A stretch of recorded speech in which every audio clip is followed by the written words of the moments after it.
Before we begin, imagine a disaster where the victims are not only left behind, but erased from the record after they die. This is the story of Commander Nora Hale, a human recovery officer sent only to observe a rescue drill, until she discovers that the Galaxy Council is willing to save the powerful first and quietly rename the forgotten dead as nothing. Stay with this one, because humanity does not win with weapons here. It wins by refusing to let strangers disappear without name. The woman who refused to leave the dead behind, Nora Hale, noticed the first wrong thing during a quiet drill, not during the disaster. She stood on the lower observation deck of Veyr-9 Orbital Exchange with a rescue helmet under one arm and a tablet in her hand. The station moved around her with polished confidence. Cargo lifts rose through glass shafts. Delegates crossed silver bridges above the commercial ring. Far below them, maintenance crews worked inside the darker outer band, where the station met open space. Veyr-9 belonged to the Galaxy Council. It orbited the blue-white world of Murin and served as a neutral exchange for treaties, cargo, labor contracts, and emergency coordination between dozens of species. To the public, it was a symbol of order. To Commander Nora Hale of the Earth Recovery Service, it looked like a beautiful machine that had learned how to hide its weakest parts. Earth had not been invited there as an equal partner. Nora knew that before her boots touched the deck. Her team had been sent to observe a cross-species rescue drill and offer comments if asked. The Council considered humans useful in disasters, but rough around the edges. They trusted Earth crews in wreckage, smoke, vacuum leaks, and collapsed hulls. They did not trust the mere policy. That suited Nora most days. She was not a diplomat. She was 41 years old, calm under pressure, and known on Earth for finding people in places where machines had already given up. Her job was simple in principle. Find the living if there was still time. Return the dead if there was not. The station guide had introduced her team as a support delegation. Nora had heard the pause before the word. Support. Owen Price heard it too. He stood beside her with the dry patience of a man who had worked with her for 12 years. Support delegation, Owen said quietly. That is a polite way to say they want us seen and not heard. Nora kept her eyes on the evacuation map. Then we listened harder. Lena Brooks, their communications specialist, tracked the drill feed from a nearby console. Samir Vale, the youngest technician on the team, leaned closer to a maintenance display and frowned. Commander, Samir said, keeping his voice low, the priority tree is strange. Nora crossed to him. On the screen, Veyr-9 had been divided into colors. The inner diplomatic ring glowed green. The trade decks glowed amber. The outer labor band, where contract workers, cleaners, repair crews, and cargo handlers lived between shifts, glowed gray. Gray did not mean danger. Gray meant delayed. Nora tapped the screen. Why are the labor decks delayed in a station-wide evacuation drill? A tall council administrator stepped toward her before Samir could answer. His name was Director Savinkel. He had a narrow face, a smooth voice, and the careful posture of someone who had never been trapped behind a sealed door. Commander Hale, he said, you are looking at a stability model, not a moral ranking. During a crisis, diplomatic and control areas must remain clear first. Then commerce. Then auxiliary personnel. Auxiliary personnel, Nora said. Contract labor, rotating maintenance, low-impact service functions. Nora looked again at the gray band. It held thousands of people. Not parts. Not service functions. People. On Earth, she said, we try not to let vocabulary do the killing before the accident does. Director Kell smiled as if she had made an interesting local remark. Your notes will be included in the review. Nora did not argue. A drill was not a courtroom, and she did not have authority on Veyr-9. She only nodded to Samir. He understood and saved a copy of the priority map into the Earth team log. That small act would matter later. The second wrong thing happened 20 minutes later during what was supposed to be the cleanest part of the drill. The station alarm did. Not sound at first. The lights dimmed. A vibration passed through the deck like a giant hand closing around the station's spine. Then every window in the observation deck flashed white. Lena straightened at the console. That was not simulated. Director Kell, turned toward the main board. His confident expression broke for 1 second, then returned in a harder form.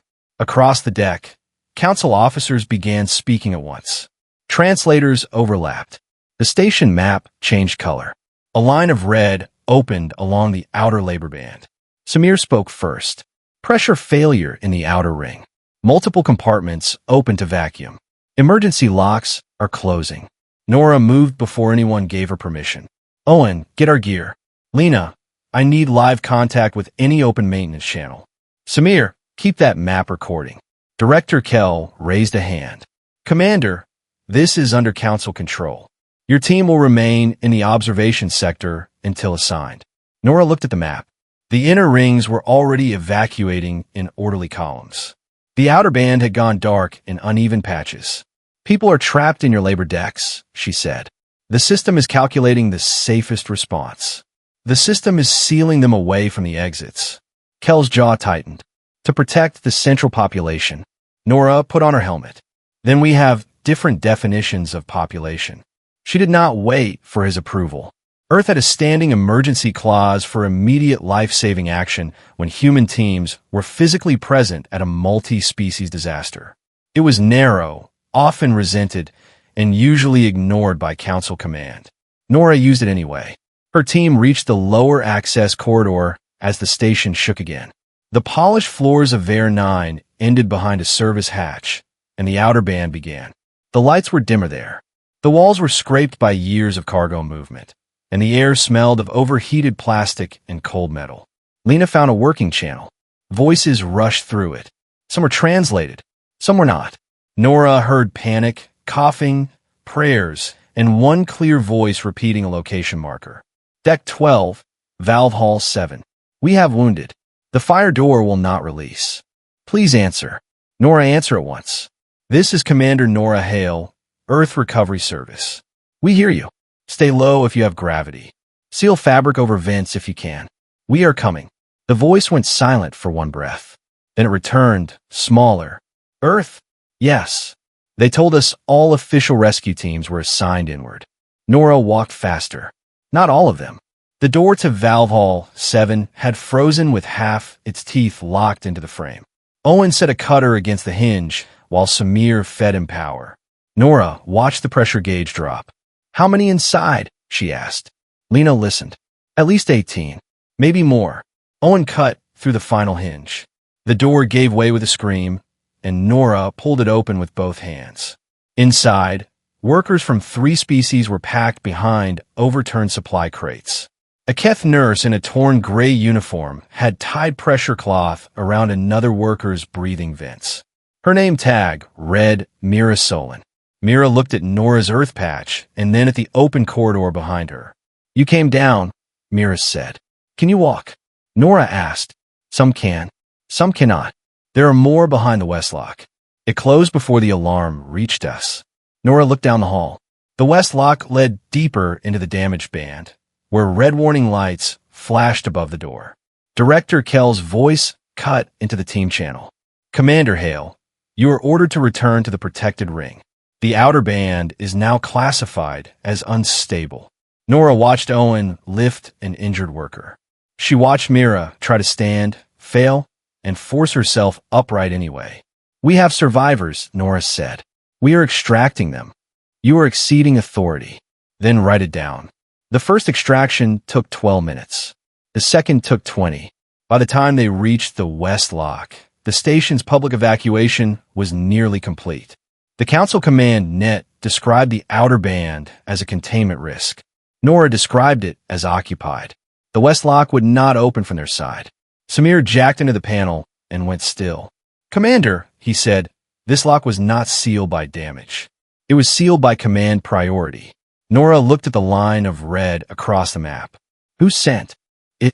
Central Station Control. Director level. Owen swore softly. Nora did not. She had learned long ago that anger wasted air. Open it, she said. Samir hesitated. That violates local control. So, does leaving people behind a door you can open? He opened it. The corridor beyond had lost gravity. Tools, cloth, and frozen droplets drifted in Nora's helmet light. The first bodies were near the ceiling, held by loose cables and the last motion of panic. Nora moved through them carefully, looking for heat, breath, and movement. She found 3 living people in a storage alcove. One died, while Owen carried him back. 2 survived. Mira Solon refused to leave until Nora ordered her onto the evacuation sled. There are still workers in the cold chambers, Mira said. They had no direct channel. They will not be on your map. How many? Nora asked. Myra's face tightened. Hundreds. Maybe more. Then the station announced the next phase. The outer ring would be cut away in 40 minutes. Director Kell's voice returned, clipped and cold. All personnel must withdraw. The remaining sectors are classified beyond recovery. Nora looked at the corridor ahead. Her suit showed no stable life signs beyond the next firebreak. But the walls were still blinking with personal tags. Some tags were damaged. Some were fading. Some still held names. Lena's voice came over the channel. Commander, I can still read identity bands in there. Not life signals. Identity bands. Owen turned toward Nora. He did not need to ask the question. The living had priority. Always. But after the living were gone, there was another duty. It had no glamour. It won no drills.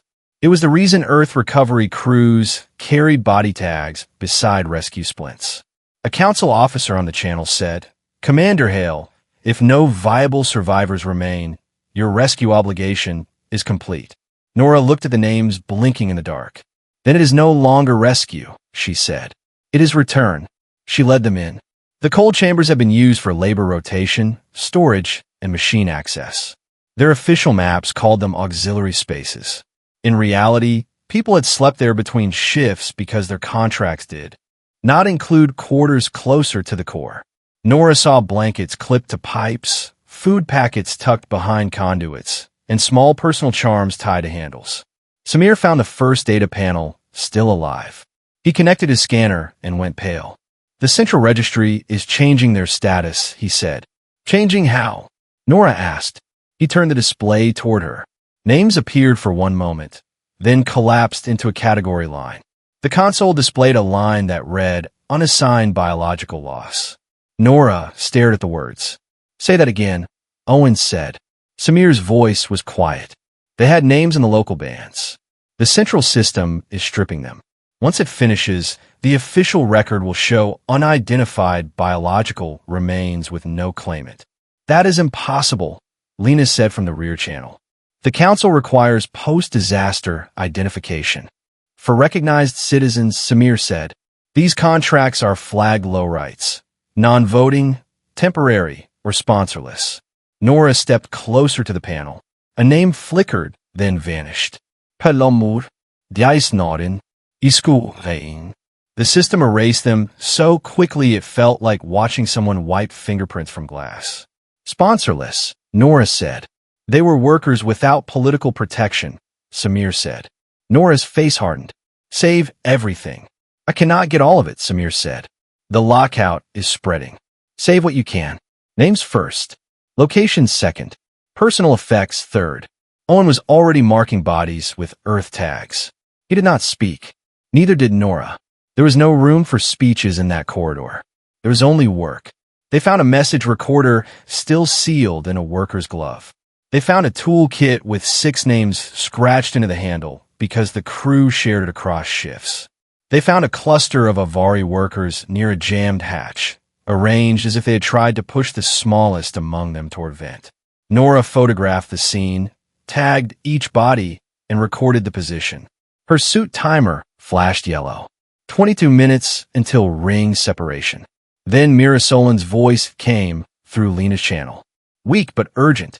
Commander Hale, there's a cold locker beyond Chamber 4. A technician, named Harel, might still be alive. His suit has an independent seal. Please, if you hear me, he has a child on Murin. Samir looked up from the panel. If we go after a survivor, I'll lose the next registry block.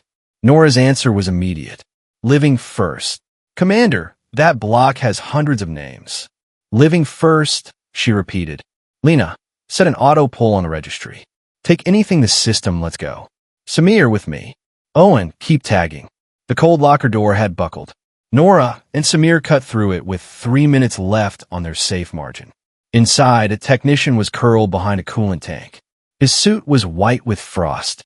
His pulse was thin, but it was there. Nora carried him out herself.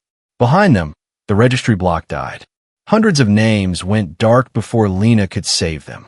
Nora did not stop. She could grieve later if there was time. She delivered Harel to Owen, then turned back toward the chamber. Owen grabbed her arm. Nora, the ring is going. One more pass. We have a wounded man and no time. She looked past him to the bodies, the tools, the tags, and the small signs of lives the official system had already decided were too inconvenient to keep. Get Harel out, she said.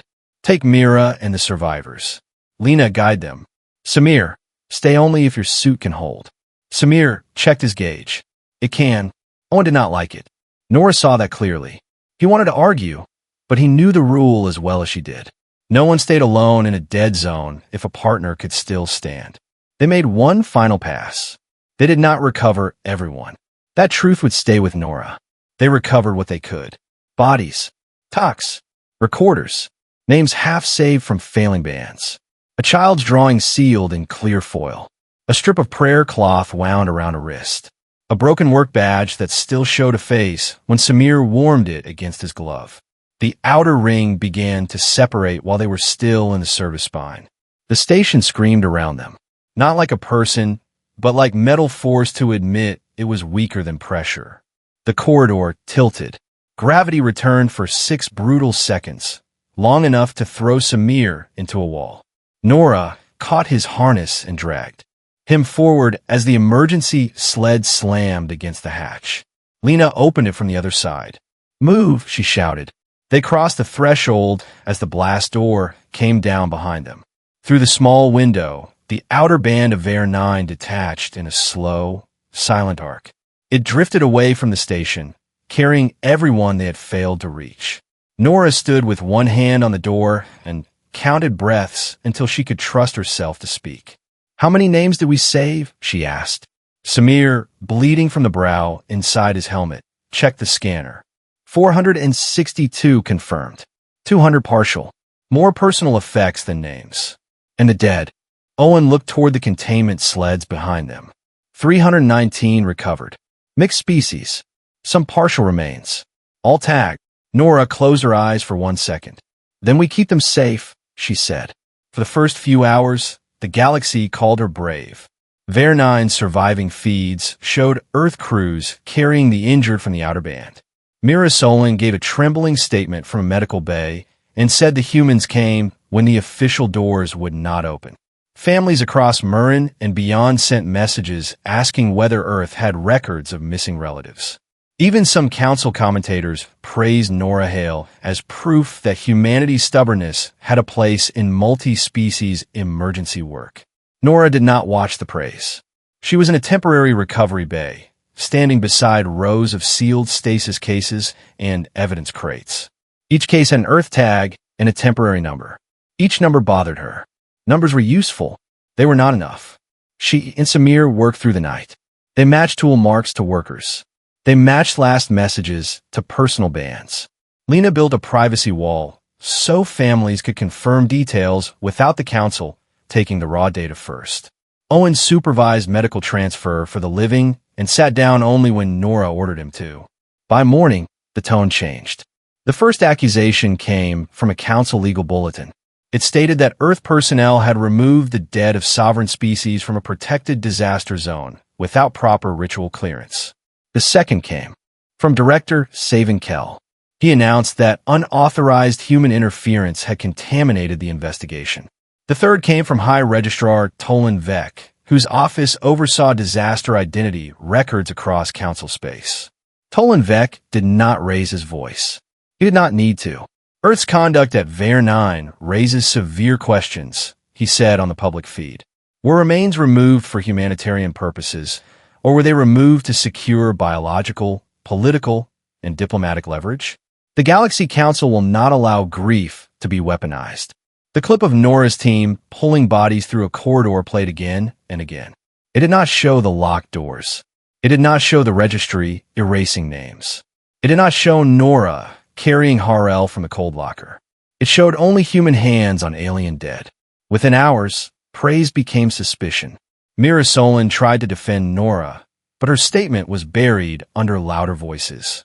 Some families demanded the return of their dead. Others demanded punishment. One name rose above the others. Matriarch Veyr-9 of the Alvari spoke from a mourning chamber lit by blue lamps. Her species believed the dead had to be received by kin or named witnesses before crossing into memory. Several Alvari workers had been among the bodies Nora recovered. A human commander touched our dead without right, without blood bond, without witness of our house, Valus said. Pain does not excuse violation. Rescue does not erase reverence. Nora watched that statement in silence. Owen stood behind her. She does not know what happened. She knows someone she loved was carried by strangers, Nora said. That part is true. We can show the logs. Not all of them. Not yet. The logs contained last messages. Family names. Religious markers. Private grief. Some of the dead had recorded final words before the air left their compartments. If Nora released everything in anger, she could win the public argument and betray the people she had tried to protect. That was the cruelty of the trap. If she showed everything, she violated the dead. If she stayed silent, the council could call her a thief. The hardest message came from Darren Voss, father of an Alvari. Maintenance worker named Leo Voss. He appeared on a public grievance feed, holding a small carved marker in both hands. My daughter went to Veyr-9 to pay family debts, he said. Now Earth says it has her body. The council says Earth took her from the place where her spirit should have been sealed. I do not know who to believe. I only know my daughter is still not home. Commander Hale, if you touched her for politics, may every world remember it. Nora turned off the feed. Lena looked at her carefully. You could answer him. I will, Nora said, when I can give him more than a defense. Earth's ambassador to the council arrived 6 hours later. June Carver was a small woman with silver hair, a precise voice, and the kind of calm that came from negotiating with people who mistook patience for weakness. She met Nora in the recovery bay, away from cameras. You made half the council furious, Carver said. Only half. The other half is waiting to see whether fury becomes useful. Nora looked toward the stasis cases. They want the bodies and the raw logs. They do. If we hand over the logs without protection, the missing names disappear. Carver nodded. I know. Samir briefed me. Then Earth should refuse. Earth is refusing for now, but refusal has a cost. Council emergency access for human teams may be suspended. Trade talks may freeze. Several species are threatening ritual sanctions. So they want an apology. They want a confession, Carver said. An apology would not be enough. They need you to admit that Earth corrupted the scene. Once you do, every uncomfortable record your team saved becomes suspect. Nora understood. Saving Kel did not only need to protect himself from blame for the disaster. He needed to make Earth the reason the truth could not be trusted. What are my options? She asked. The Memorial Tribunal has accepted an emergency petition. You will be summoned to Astor Hall. Owen's expression hardened. They are putting her on trial. Not officially, Carver said. Officially, it is a review of cross-species handling of remains, possible theft of biological material, and unauthorized recovery operations. That sounds worse than trial. It is cleaner for them, Carver said. Cleaner words. Same blade. Nora looked at the cases again. 319 recovered. 462 confirmed names. 200 partial. Hundreds more lost when the registry died. If I go, she said, we do not give the raw evidence first. Correct. If I lose, Carver did not soften the answer. Earth may be forced to surrender the records. You may be barred from council disaster zones. Director Kell's report becomes the official version. The people your team named may return to the category the system chose for them. Unassigned biological loss. Nora felt those words like a weight placed carefully on her chest. Then I go, she said. The summons arrived 12 minutes later. It was not sent as a personal message. It was projected across the recovery bay wall by council order, as if Nora were already a public object. Her name appeared beneath the seal of the memorial tribunal.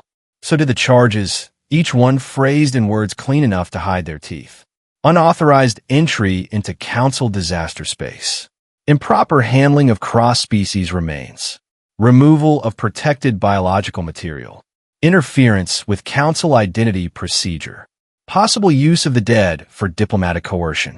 Lena read the last charge aloud and stopped. They're saying you used the dead as hostages. Nora kept her eyes on the cases. They're saying it because it sounds worse than what they did. Samir stood near the data table with both hands pressed flat against its edge. The cut above his brow had been sealed, but his face looked younger now.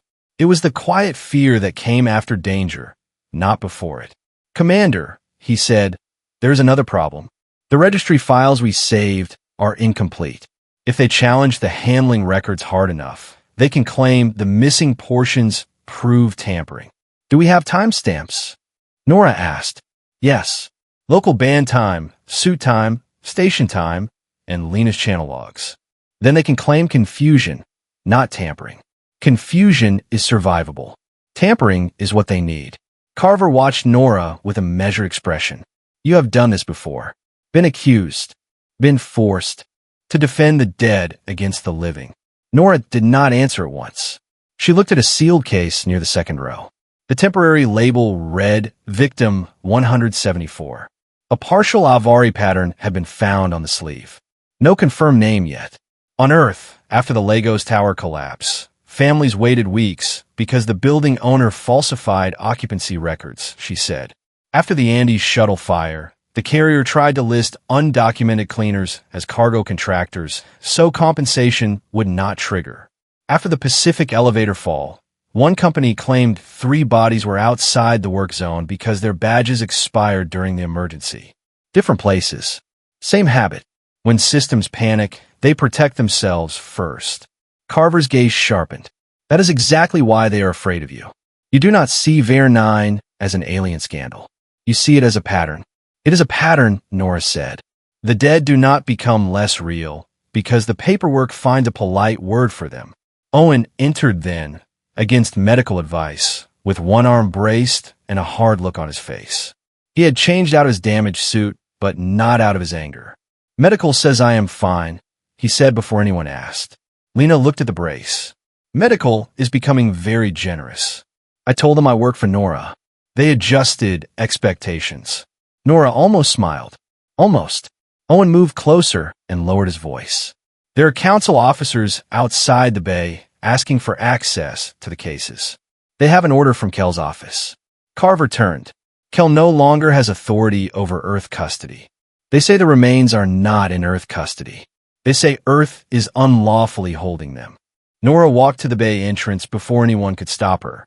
2 council security officers waited beyond the clear partition, accompanied by a registrar clerk wearing a pale legal sash. The clerk lifted a document. "Commander Hale, under emergency preservation rule, all remains and associated material must be transferred to registrar control pending tribunal review." Nora did not open the door. "Are family representatives present?" she asked. "Not required at this stage. Are independent observers present? Registrar control is the independent process." "Not today," Nora said. The clerk's translator softened his tone into something almost regretful. "Refusal may worsen Earth's position." "Then write it down," Nora said. "I'm good at being documented." She turned away while the clerk was still speaking. That refusal became another headline within the hour. Human commander blocks lawful return of alien dead. Earth officer defies council family process.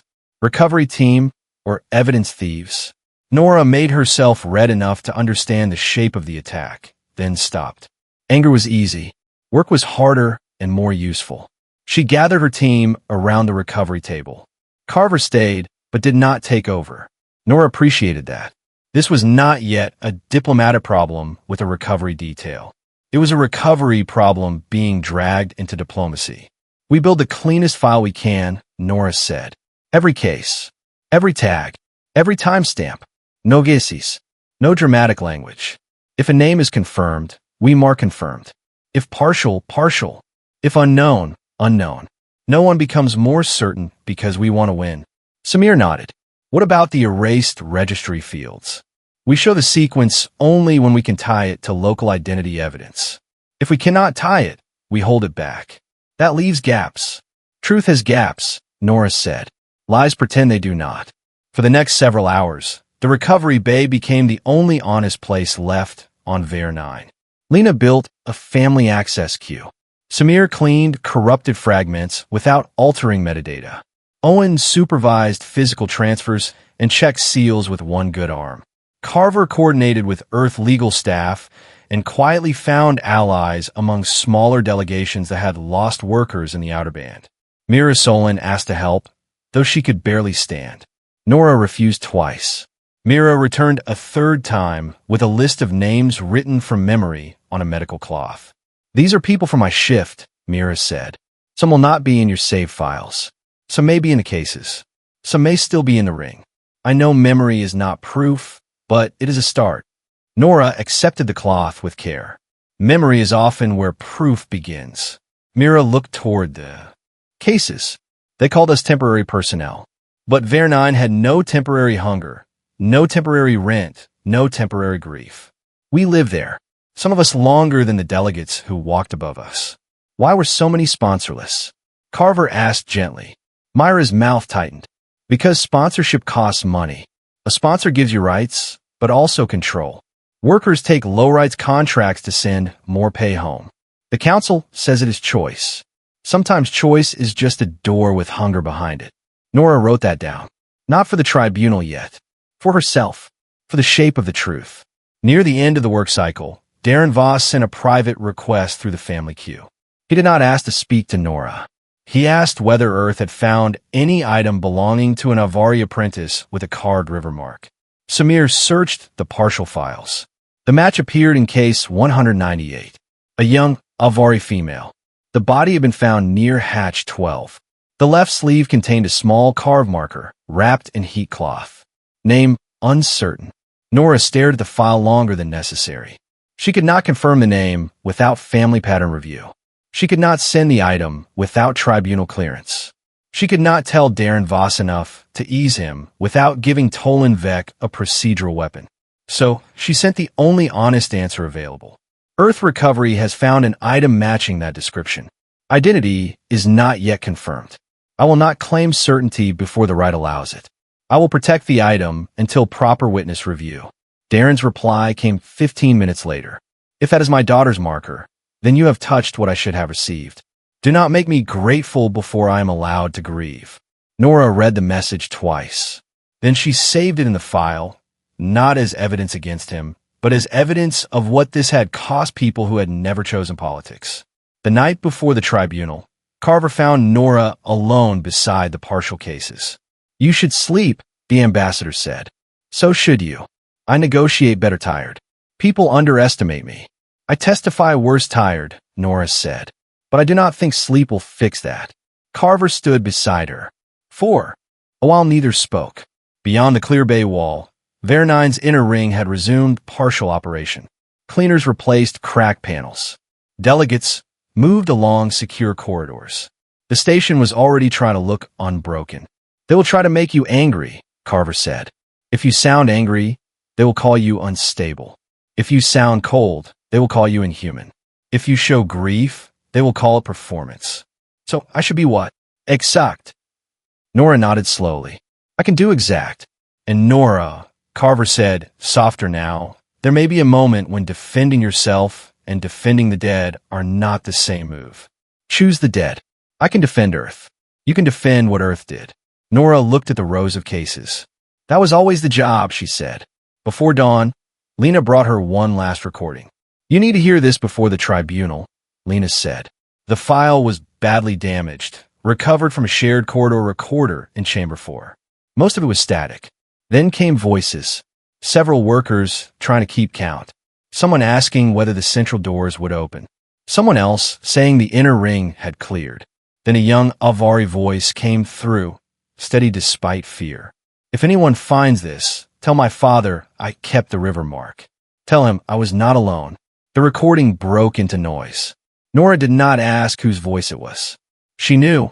but knowing was not proof. She let the silence sit between them. Can we use it? Lena asked. Not unless Darren allows it. It could turn the chamber. It belongs to him before it belongs to us. Lena looked tired enough to cry and too disciplined to do it. That is why this is hard. They can use lies freely. We have to ask permission from grief. Yes, Nora said. That is the difference. When the hour came, Nora sealed the file and gave a copy to Carver. She did not rehearse a speech. She did not practice outrage in the mirror. She checked the names again, confirmed and partial both, and then placed her burn-sleeved uniform jacket over her shoulders. Outside the bay, a crowd had gathered behind the security line. Some held signs accusing Earth of theft. Some held pictures of missing workers. Some only watched. Mira. Solon waited near the lift in a medical brace. I asked to testify, Mira said. You should be in recovery, Nora said. So should the truth. It is not. Nora could not argue with that. As they walked toward the tribunal transport, someone in the crowd shouted that humans had no right to touch alien dead. Another voice shouted that the council had no right to abandon them. Security tightened. Cameras moved closer. Nora did not answer either side. She looked once at the station walls, at the clean panels covering the scars, and thought of the outer ring drifting cold beyond recovery. Then she stepped into the transport for Astor Hall. Astor Hall was not built for comfort. It was built to make every speaker feel small. The chamber rose in rings around a central floor. Delegates sat behind translucent screens marked by species, trade blocks, legal houses, and ritual authorities. Above them, the seal of the Galaxy Council rotated slowly in pale light. Below it stood the witness platform. Nora entered wearing her Earth recovery uniform. The fabric had been cleaned, but the left sleeve still bore a dark mark from the Veyr-9 corridor. Carver had offered formal diplomatic black. Nora refused. She did not come from a banquet. She came from wreckage. The public feed was live. Across the chamber, Director Savin Kell sat behind Station Council. High Registrar Tolan Vek sat higher, near the tribunal officers, as if he were not a participant but a guardian of order. Matriarch Vela Oren sat with the ritual delegation. Darren Voss sat behind her, his carved marker in his hands. The tribunal chair, a broad-shouldered alien named Presider Male Tor, opened the session. Commander Nora Hale of Earth, you are called to answer concerns arising from the Veyr-9 disaster recovery. The tribunal will examine whether Earth personnel exceeded authority, violated death rights, compromised the disaster scene, or removed remains and biological material for strategic use. Do you understand the scope of review? Nora stood straight. I understand what is being asked. Do you accept the authority of this tribunal? Carver had warned her this question would come. If Nora said no, she looked lawless. If she said yes without limit, she gave them power over Earth procedures. I accept the tribunal's authority to review council law, Nora said. I do not accept that council law can erase what happened on Veyr-9. A murmur moved through the chamber. Tolan Vek leaned toward his counsel. Presider Tor watched Nora for a moment, then continued. You will answer directly. You will not disclose private death records unless authorized by this tribunal or by recognized next of kin. There it was. The first lock. Nora needed names to prove the truth. The tribunal had just made names harder to speak. Matriarch Vela Oren stood first. Her face was lined with grief and controlled anger. Commander Hale, she said, do humans understand the meaning of a body after breath has ended? Yes, Nora said. Do humans believe that urgency gives them the right to touch the dead of any house, any species, any right? No, yet you touched ours. Yes. The chamber quieted. Nora could feel Carver's attention sharpen beside her. Vela's voice did not rise. Then explain why your yes should not condemn you. Nora turned toward her fully. Because when I found them, Matriarch, the system had already denied them every right you were defending. The choice was not between a perfect ritual and human interference. The choice was between bringing them out with records attached or letting the damaged ring carry them into destruction with their names removed. Vela's hands tightened. You claim our own system would have denied them? I claim the records will show it. Then show them. High Registrar Tolenvek spoke before Nora could answer. The tribunal has already ruled that private death data cannot be released without proper authority. Commander Hale cannot use grief as theater. Nora looked at him. I agree. Grief should not be theater. That is why your edited feeds should not have been played across every council channel before families were notified. A sharper murmur moved through Asterhall. Presider Tor struck the floor once with a signal rod. Commander Hale will confine herself to answers. Understood, Nora said. Director Kell's counsel came next. She presented station, law, emergency maps, and clipped recordings. The most damaging clip was Nora's own voice. Take everything tagged. The words echoed in the chamber. Kell's counsel paused after the clip, allowing the silence to do its work. Commander Hale, she said, does Earth commonly instruct its personnel to take everything marked in alien disaster zones? Nora answered evenly. In Earth recovery language, tagged does not mean valuable. It means connected to a person. A body is tagged. A ring with a name is tagged. A tool held in a dead worker's hand is tagged. A recorder with a final message is tagged. We take those things so a person can be identified and returned. Convenient, Kell's counsel said. You ask us to believe a phrase that sounds like seizure was actually compassion. I ask you to examine the handling record. Every object recovered by my team was logged, sealed, and tied to a victim file. Nothing was transferred to Earth research, military, or commercial control. Director Kell spoke for the first time. A handling record created by the same unauthorized team that contaminated the scene. Nora turned toward him. The scene was going to be cut from the station and destroyed. To save the central population, Kell said, and to hide who you left behind. The chamber stirred again. Presider Tor leaned forward. Commander Hale, you will not make unsupported accusations. Then allow me to support them. Tolenvek's voice came smooth and cold. With private death records you are not authorized to display. The trap tightened. Nora could feel it. Every path to the truth had been narrowed until only one remained. Then Mira Solin stood from the witness enclosure. She moved slowly, still healing, supported by a medical brace along one side. The chamber's translators identified her as a contract nurse, Keth species, and survivor of Valve Hall 7. Presider Tor looked to the clerks. This witness was approved for later testimony. Mira gripped the rail. Then move me earlier. Tolenvek's counsel objected. Carver rose to support Myra's right as a survivor. Veyr-9 said nothing, but her gaze fixed on the Keth nurse. After a brief exchange, Presider Tor allowed it. Mira, face the chamber. I worked the outer band. I knew many of the dead. They were not unknown. They were not debris. They had shifts, debts, jokes, children, injuries, complaints, and names. When the doors locked, we called Central Control. No one answered us. Earth answered. Kell's counsel stood. Survivor Solin is traumatized and cannot speak to registry classification. Mira looked at her. I can speak to my own patients disappearing from the board while I was still breathing. Samir, seated behind Nora, inhaled softly. Mira continued. I saw Commander Hale pull people out. I also saw her stop one of her technicians from reading final messages aloud in the corridor. She said names first, privacy second, anger last. If Earth wanted theater, they had chances. They did not use them. Darren Voss rose suddenly from behind Veyr-9. My daughter, he said, voice breaking despite the translator's smoothing. Was Leo Voss among those names? The chamber froze. Presider Tor looked uncomfortable. This is not the proper sequence for family confirmation. Darren clutched the carve marker. I have been told she is missing. I have been told Earth may have stolen her. I have been told the Council cannot confirm. If this human commander has her name, I ask the tribunal to let her speak it. Veyr-9 closed her eyes. For the first time, the legal shape of the hearing cracked under the weight of a father's need. Carver stood. Earth requests limited permission to read identity confirmations for families present or represented in the chamber, with private material withheld unless authorized.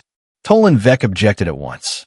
This would turn the tribunal into an emotional spectacle. Nora spoke before Presider Tor could answer.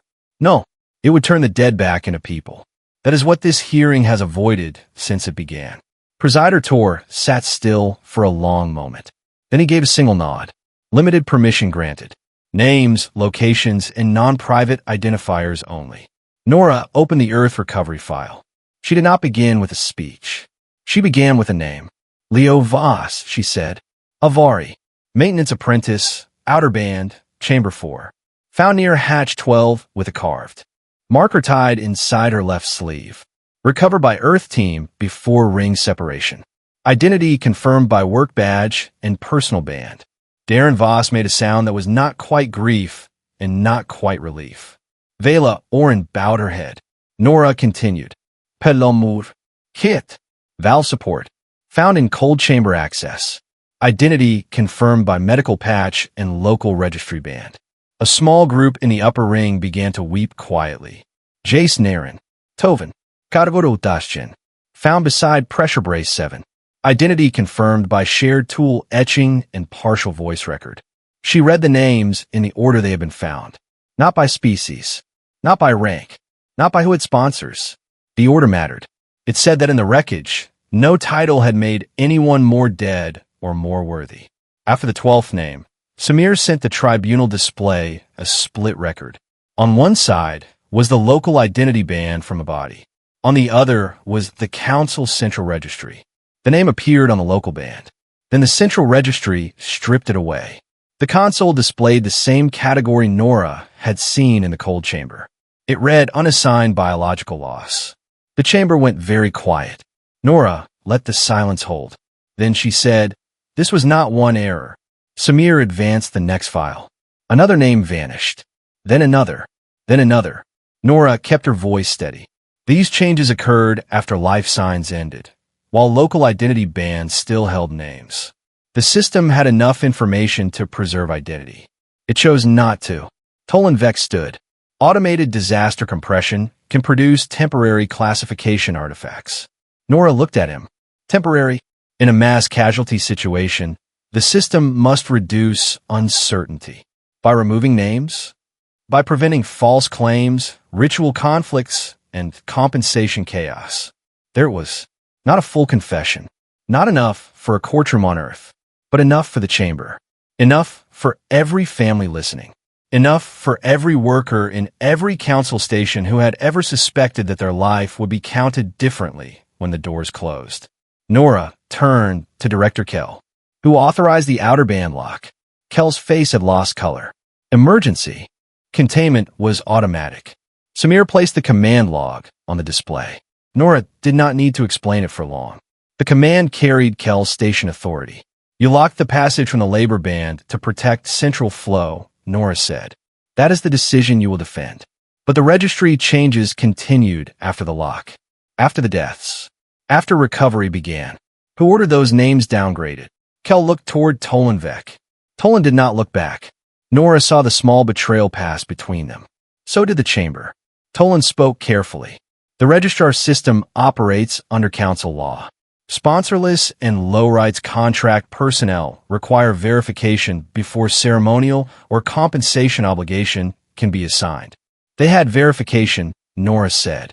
Their bands, their work logs, their messages, their bodies in the places your own maps put them. Those are not always sufficient for cross-species obligation. They were sufficient to hire them, Nora said.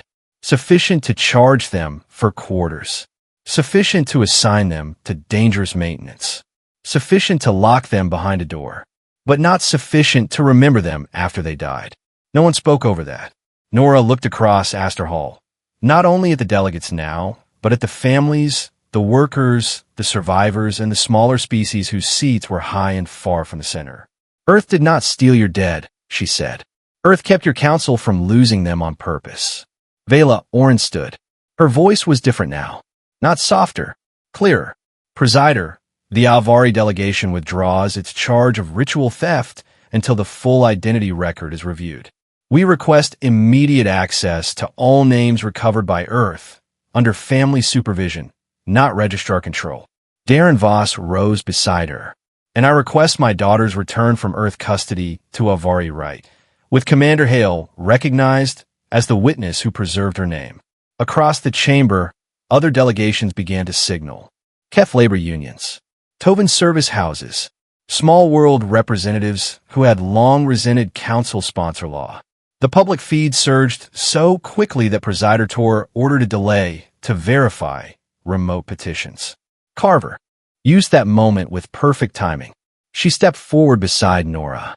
The delegation of Earth requests an emergency motion, Carver said. In any council-recognized disaster involving multiple species, no recoverable victim may be downgraded to unnamed biological loss while identity evidence remains. No body may be destroyed for administrative convenience before independent review. No family may be denied confirmation because the dead lacked sponsor status. Tolan Vek's eyes narrowed. Earth cannot rewrite council disaster law in the middle of a tribunal. Carver looked at the display, where names still stood beside the category that had tried to erase them. No, she said. Your system did that when it made the dead into evidence against itself. The motion did not pass quickly. Nothing in the Galaxy Council passed quickly unless powerful people had already decided the outcome. But the hearing had changed. Kel could not restore the old story. Tolan could not put the names back into silence. The families had heard enough.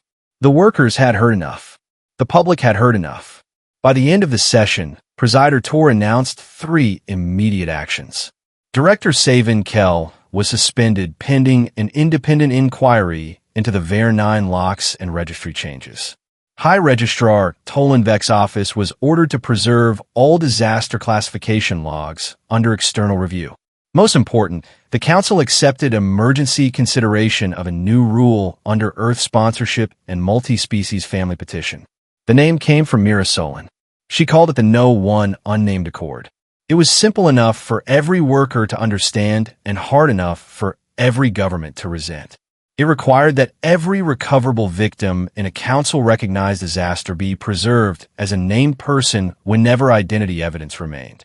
It required family notification before a named person could be downgraded into an unnamed file category. It required independent review before bodies could be destroyed as hazard material. It said sponsor status could not decide who deserved to be remembered. It did not erase the rights of any species. It protected the first condition that made rights possible: a name. The vote itself took longer than the public wanted, and that delay mattered. It gave every hesitant delegate time to show who they feared more: the powerful offices that had built the old registry or the families now watching from every feed. Small delegations spoke first. The KEF Labor Compact supported the motion. The Tovin service houses supported it. 3 trade blocks tried to postpone the vote for procedural review.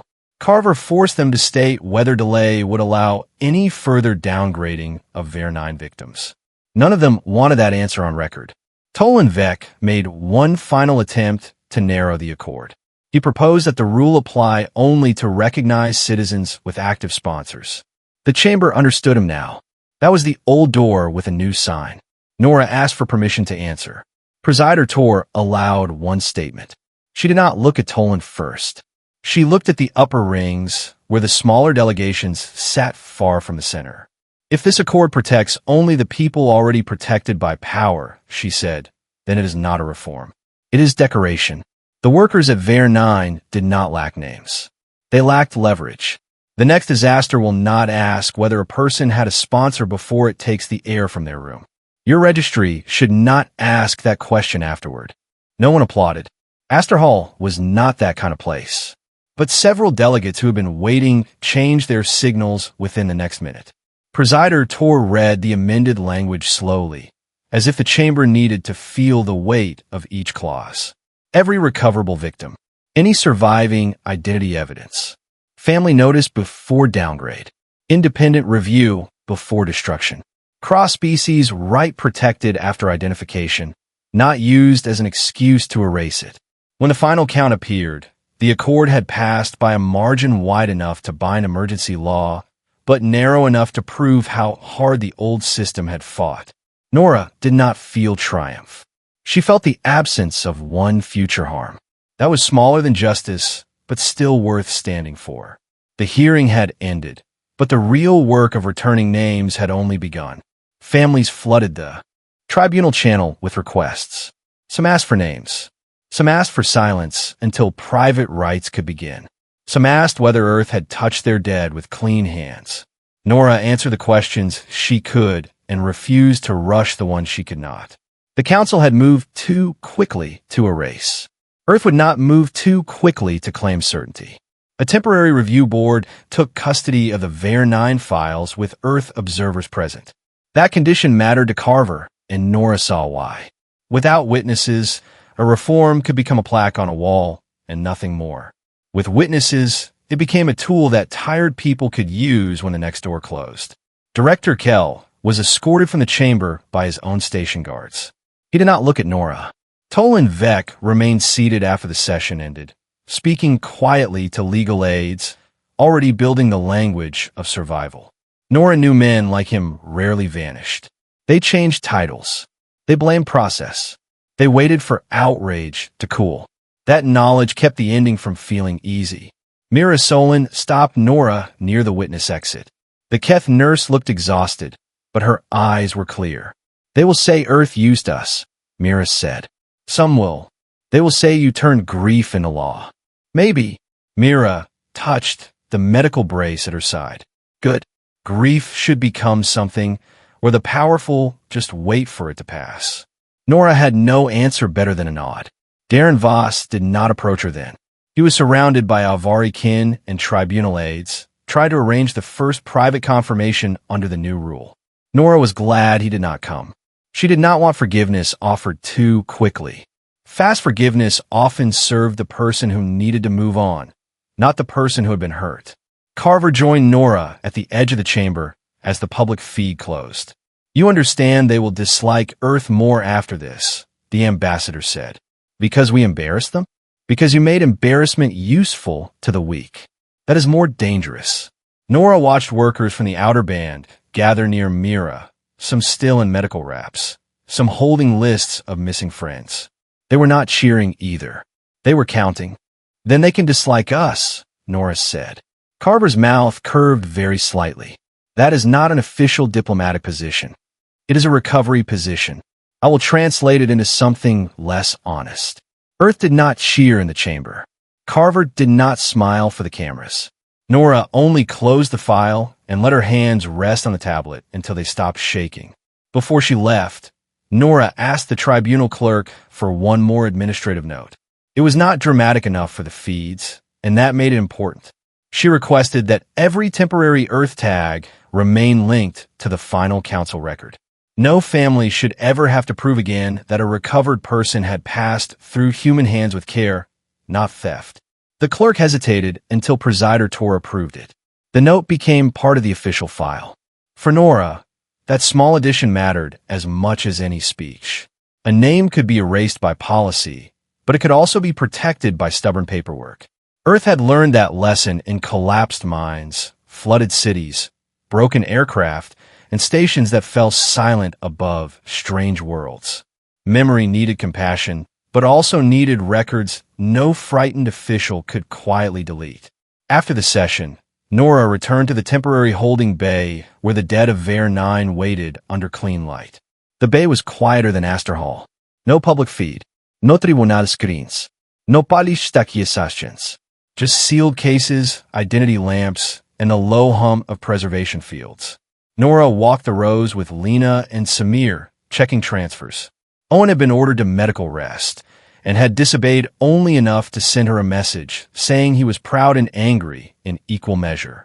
At the end of the third row, Matriarch Vela Oren waited with Darren Voss. Nora stopped a respectful distance away. "Matriarch," she said. Vela held a folded strip of blue mourning cloth. "In our right, only kin or a named witness may stand beside the dead when the final calling begins." Nora said nothing. Darren stepped forward. His carved marker was no longer in his hands. It had been placed with Leo's case. "My daughter is home because you carried her name out," he said. "I hated you this morning. I may need time to forgive the image I was given, but I know now that you stood where those who owed her duty did not." Vela extended the cloth. "If you accept, Commander Hale, you may stand as witness." Not as Avari, not as kin, as the one who refused to let her become nothing. Nora looked at the cloth. She thought of the West Lock, the cold chamber, and the names that had vanished before Samir could save them. She thought of the people still missing in the torn ring of Veyr-9. Victory, if that was the word, did not feel clean. It felt like a door held open after too many had already been trapped behind it. She accepted the cloth with both hands. "I'm sorry I cannot bring them all back," she said. Vela's expression did not soften, but it changed. No one brings all the dead back. The question is whether the living pretend that makes them free of duty. Nora stood with them while Leo Voss's name was called. Afterward, she remained in the bay until the last transfer for that cycle was complete. One by one, the temporary Earth numbers were replaced by confirmed names. Some still had partial records. Some would take months. Some might never be whole, but they would no longer be nothing. Near the exit, Samir showed Nora the updated registry. The council system now carried a new mandatory field beneath every disaster record. Name preservation status. It was a small line, bureaucratic, dry, almost ugly in its plainness. Nora had seen enough disasters to know that small lines could decide who vanished and who came home. Carver joined her at the door. "The council is calling it a difficult but constructive reform," the ambassador said. "That means they hate it deeply." Nora nodded. "Good." Carver looked at the rows of cases. "You changed more than a record today." Nora did not answer at once. She watched an Avari family receive a sealed case and a confirmed name. She watched Mirasolan sit beside another survivor while workers from the outer band filed claims that could no longer be dismissed without review. She watched council officers move more carefully around the dead now, as if the room itself had become a witness. "We did not change enough," Nora said. "No," Carver agreed, "but enough to make the next erasure harder." That was all Nora could accept. Before she left the bay, she opened the Earth recovery file one last time. She did not look first at the names they had saved. She looked at the partials, the missing, the broken bands, the people whose last proof had been lost when the rings separated. She made a new folder and marked it for continued identification. "No one unnamed," she typed. Not if Earth could still help it. Beyond the bay doors, the public halls of Veyr-9 had changed. Delegates still walked under bright lights. Trade officers still argued over docking rights. Council screens still spoke in polished language. The machine of the galaxy had not become gentle in a day. But somewhere inside that machine, a new rule now waited like a stone in the gears. The next time a station sealed a low deck, someone would have to explain why. The next time a registry tried to turn workers into waste, it would meet a mandatory field. The next time a government hoped the forgotten would stay forgotten, a family could point to an accord born from wreckage and say no. Nora Hale did not leave Veyr-9 as a conqueror. She carried no weapon, claimed no throne, and asked for no statue. She left as a recovery officer with tired eyes, burned sleeves, and a list of names. That was enough, because on that day, humanity did not prove its worth by destroying an enemy. It proved its worth by refusing a quieter cruelty. It refused to let a system decide that the powerless could die twice. Once in the dark, and once in the record. No warship fired for Earth that day. No army marched through the halls of the Galaxy Council. Humanity won with something quieter and far harder to defeat. A name, a record, a witness. Because the dead are not debris. Because a name is not a luxury. Because no civilization deserves to call itself great if it can only remember those who have power. Nora Hale understood what the Galaxy Council had forgotten. The last duty of the living is not only to win, it is to witness. One human woman had walked into the dark, carried strangers home, and reminded the stars that a civilization is not judged by how it honors the powerful. It is judged by whether it still kneels beside the ones no one else came back for. If this story stayed with you, please give the video a like, share it with someone who enjoys powerful science fiction, and subscribe to the channel for more stories about Earth, humanity, and the moments when the galaxy learns that humans are not so easy to break. Thank you for listening. And until the next story, remember this. The dead are not debris, and humanity does not leave the forgotten unnamed.